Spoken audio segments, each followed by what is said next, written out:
Good evening, listeners. I know it's been a while, but personal life, holidays, everything else, they get in the way. But now I'm back, and I'm here to bring you something that I truly feel is close to my heart. And that are some of the works of H.P. Lovecraft, the master of horror himself, the creator of the Cthulhu mythos. I want to bring you a small selection of his short stories, just because of the impact he's had on the modern horror industry. We owe that man a great thanks, and I can think of nothing better than to tell some of his tales. So listeners, sit back, relax, and prepare for some classic horror. The first tale I'm going to bring you is named The Cats of Ulthar by H.P. Lovecraft.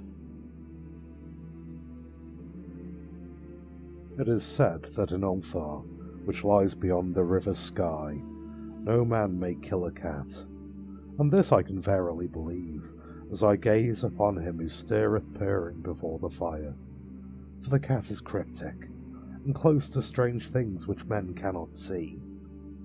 He is the soul of antique Egyptus, and bearer of tales from forgotten cities in Meroe and Ophir. He is the kin of the jungle's lords, and heir to the secrets of hoary and sinister Africa.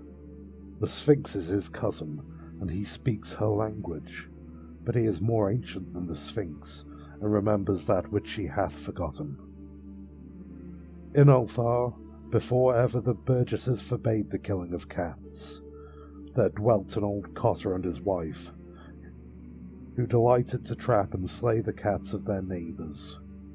Why they did this I know not, save that many hate the voice of the cat in the night, and take it ill that cats should run stealthily about yards and gardens at twilight. But whatever the reason, this old man and woman took pleasure in trapping and slaying every cat which came near to their hovel, and from some of the sounds heard after dark, many villagers fancied that the manner of slaying was exceedingly peculiar. But the villagers did not discuss such things with the old man and his wife, because of the habitual expression on the withered faces of the two, and because their cottage was so small and so darkly hidden under spreading oaks at the back of a neglected yard. In truth, much as the owners of cats hated these odd folk, they feared them more, and instead of berating them as brutal assassins, merely took care that no cherished pet or mouser should stray toward their remote hovel under the dark trees. When through some unavoidable oversight a cat was missed, and sounds heard after dark, the loser would lament impotently, or console himself by thanking fate that it was not one of his children who had thus vanished, for the people of Ulthar were simple, and knew not whence it is all cats first came. One day, a caravan of strange wanderers from the south entered the narrow cobbled streets of Ulthar. Dark wanderers they were, and unlike the other roving folk who passed through the village twice every year. In the marketplace they told fortunes for silver, and bought gay beads from the merchants. What was the land of these wanderers none could tell, but it was seen that they were given to strange prayers, and they had painted on the sides of their wagons strange figures with human bodies and the heads of cats, hawks, rams, and lions. And the leader of the caravan wore a headdress with two horns, and a curious disc betwixt the horns. There was in this singular caravan a little boy with no father or mother, but only a tiny black kitten to cherish. The plague had not been kind to him, yet had left him this small furry thing to mitigate his sorrow, and when one is very young, one can find a great deal of relief in the lively antics of a black kitten. So the boy, whom the dark people called Mens, smiled more often than he wept as he sat playing with his graceful kitten on the steps of an oddly painted wagon. On the third morning of the wanderer's stay in Ulthar, Mens could not find his kitten, and as he sobbed aloud in the marketplace, certain villagers told him of the old man and his wife, and of sounds heard in the night. And when he heard these things, his sobbing gave place to meditation, and finally to prayer. He stretched out his arms towards the sun, and prayed in a tongue no villager could understand, though indeed the villagers did not try very hard to understand, since their attention was mostly taken up by the sky and the odd shapes the clouds were assuming. It was very peculiar, but as the little boy uttered his petition, there seemed to form overhead the shadowy nebulous figures of exotic things, of hybrid creatures crowned with horn-flanked discs. Nature is full of such illusions to impress the imaginative. That night the wanderers left Ulthar and were never seen again, and the householders were troubled when they noticed that all in the village there was not a cat to be found. From each hearth the familiar cat had vanished, cats large and small, black, grey, striped, yellow, and white. Old Crannan, the burgomaster, swore that the dark folk had taken the cats away in revenge for the killing of Menes's kitten, and cursed the caravan and the little boy. But Nith, the lean notary, declared that the old cotter and his wife were more likely persons to suspect, that their hatred of cats was notorious and increasingly bold.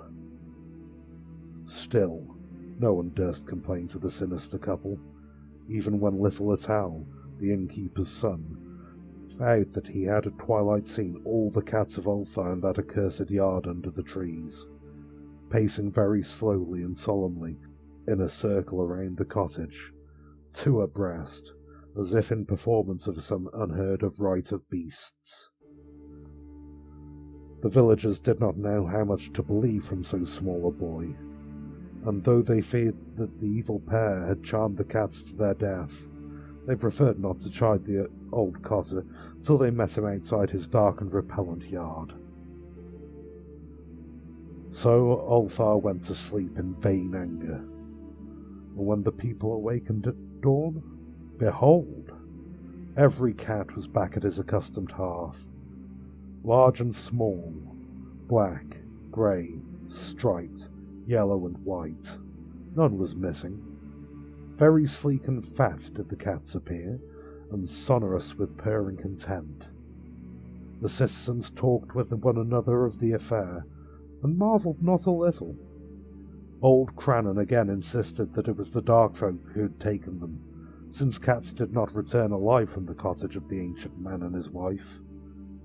But all agreed on one thing, that the refusal of all cats to eat their portions of meat or drink their sources of milk was exceedingly curious.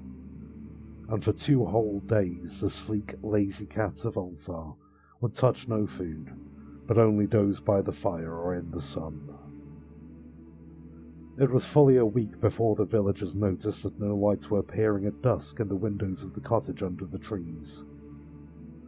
Then the lean Nith remarked that no one had seen the old man or his wife since the night the cats were away. In another week the burgomaster decided to overcome his fears, and called up the strangely silent dwelling as a matter of duty, though in so doing he was careful to take with him Shang the blacksmith and Thuld the cutter of stone as witnesses. And when they had broken down the frail door, they found only this: 2 cleanly picked human skeletons on the earthen floor, and a number of singular beetles crawling in the shadowy corners. There was subsequently much talk among the burgesses of Ulthar. Zath, the coroner, disputed at length with Nith, the lean notary, and Crannan and Shang and Thul were overwhelmed with questions. Even little Atal, the innkeeper's son, was closely questioned, and given a sweetmeat as reward. They talked of the old cotter and his wife, of the caravan of dark wanderers, of small Menez and his black kitten, of the prayer of Menez and of the sky during that prayer, of the doings of the cats on the night of the caravan left, and of what was later found in the cottage under the dark trees in the repellent yard. And in the end the burgesses passed that remarkable law which is told of by traders in Hatheg and discussed by travellers in Mir, namely that in Ulthar no man may kill a cat.